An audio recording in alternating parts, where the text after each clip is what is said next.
Alice, une jeune femme curieuse et pleine de vie, ne pouvait se défaire des étranges rêves qui hantaient ses nuits.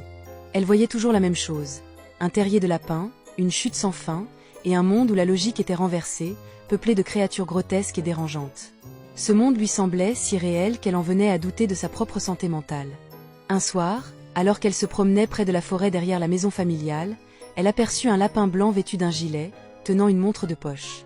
Il la regarda un instant, son sourire déformé dévoilant des dents trop longues, puis s'enfuit dans les bois.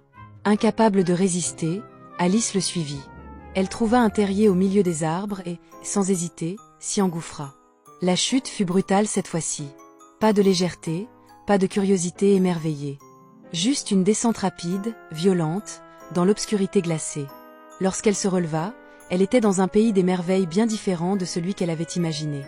Le ciel était d'un noir encre, constellé d'yeux rouges qui la suivaient partout. Le chapelier fou n'était plus qu'un cadavre ambulant, sa mâchoire disloquée laissant échapper des rires déments. La reine de cœur, quant à elle, n'était qu'un spectre flottant, sa voix perçante hurlant qu'on lui coupe la tête. À tout moment. Chaque habitant semblait distordu, figé dans une horreur cauchemardesque. Alice tenta de fuir, mais les chemins changeaient constamment sous ses pieds, la ramenant inlassablement à des endroits qu'elle voulait éviter. La chenille, à moitié dévorée par des vers, lui murmura « Le pays des merveilles n'est qu'un reflet de ton esprit, Alice. Il est aussi brisé que toi. » Elle comprit alors que ce monde n'était pas réel, mais un fruit de son imagination, un écho de ses peurs et de ses obsessions. Mais si tout cela venait de son esprit, comment pouvait-elle s'échapper?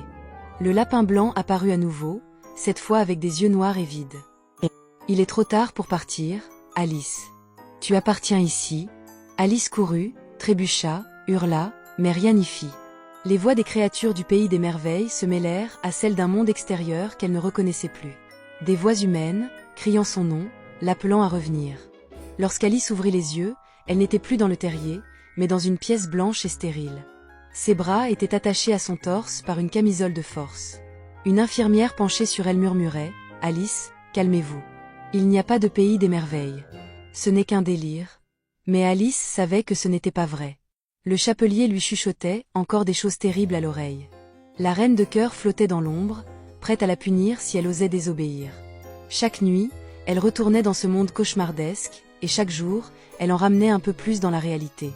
Les médecins appelaient ça une psychose. Alice, elle, savait que le pays des merveilles était réel, et qu'elle y était prisonnière à jamais. Un matin, les infirmiers trouvèrent Alice dans sa cellule. Elle s'était libérée de sa camisole et avait gravé sur les murs une phrase répétée à l'infini. « Nous sommes tous fous ici. » Puis, elle disparut. Certains disent qu'elle erre encore, entre les mondes, à la recherche de quelqu'un d'assez curieux pour la suivre dans son enfer personnel. Alors, si vous voyez un lapin blanc courir devant vous, réfléchissez à 2 fois avant de le suivre. Une fin glaçante pour une Alice qui n'a jamais vraiment quitté son cauchemar.